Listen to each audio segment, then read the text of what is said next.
ಮುಂಜಾನಿದ್ದ ಹುಡುಕಿ ಸಾಕಾಗೈತೆ ನೋಡು. ಕೂಸು ಅಗಲಿಂದನೂ ಹಾಳಾಗತೈತಿ. ಮಮ್ಮಿ ಬೇಕಂತೇಳಿ ಈಗ ಗಪ್ಪಾಗೈತೆ ನೋಡಿ. ಇದೆ ಬಾ ನಿಮ್ಮ ಹುಡ್ಕೊಂಡು ಎಲ್ರುಗಳ ಏನ.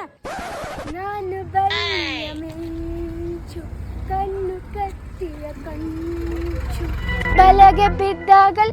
Aunty ಹಿಂಗ್ಯಾಕೆ ಹೊಂಟಿರಿ sound ನಿಂತ್ಕಂದ? ಏನಿಲ್ಲ ಯವ್ವ, ಇವ್ರವ್ವ ಮುಂಜಾನಿದ್ದ ಎಲ್ಲೇ ಹೋಗ್ಯಾಳ, ಒಟ್ಟ ಮನಿ ಬಂದಿಲ್ಲ. ಈ ಹುಡುಗಿ ನೋಡಿದ್ರ ಅಳು ಹಾಳಾಕತೈತಿ. ನನಗಂತ್ರ ಹಿಡ್ದು ಸಾಕಾಗೈತಿ.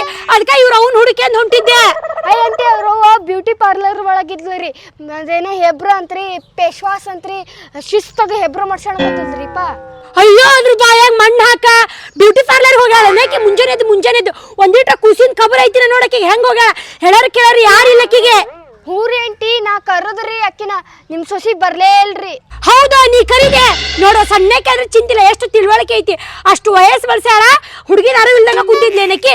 ಬರ್ಲಿ ತಡೆಯೋ, ತವ್ರ ಮನೆಗೆ ಕಳಿಸ್ತೇನೆ. ಅವ್ರ ತವ್ರ ಮನೆಗೆನ ರೀ ಆಂಟಿ. ಅಷ್ಟ ಅಲ್ರಿ, ಮತ್ತು ಅಲ್ಲಿ ಬ್ಯೂಟಿ ಪಾರ್ಲರಿಗೆ ಬಂದಿದ್ರಲ್ರಿ, ಅವ್ರ ಜೊತೆಗೆ ಹರಟಿ ಹೊಡ್ಕಂತ ಹೊರಗೆ ಪಾನಿಪುರಿ ಗೋಬಿ ಟೀ ಎಲ್ಲ ಕುಡ್ಕಂತ ಇದ್ಲು ರೀ. ಒಬ್ರು ಯಾರೋ ಪಾಪು ಅಂತ ಕೇಳಿದಕ್ಕೆ ನಮ್ಮತ್ತಿ ಖಾಲಿ ಕುಂತಿರ್ತತಿ ನೋಡ್ಕೊಂತ ಬಿಡು ಅಂತ ಹೇಳಿದ್ರಿ ನಿಮ್ಗೆ. ಹಂಗನ್ಲಾಕಿ ಮಾಡ್ತೇನೆ, ಬಿಡಂಗಿಲ್ಲ ಇವತ್ತಕ್ಕಿನ. ಮಸ್ತ್ ಜಾಗ ಹಚ್ಚಿದೆ ಇಬ್ರು ನಡುವೆ. ಪಾಪ ಒಂಟಿಗೆ ಗುಡಿಗೆ ಹೋಗಿದ್ಲು, ನಾನು ಬ್ಯೂಟಿ ಪಾರ್ಲರ್ ಅಂತ ಸುಳ್ಳು ಹೇಳಿದೆ. ಇವತ್ತು ಹೆಂಗಿದ್ರು ಚಲೋ ಪಿಕ್ಚರ್ ಇದ್ದಿದ್ದಿಲ್ಲ, ಅವ್ರ ಮನೆ ಪಿಕ್ಚರ ನೋಡಿದ್ರಾತು ಕುರ್ಚಿ ಹಾಕ್ಯಂದೆ.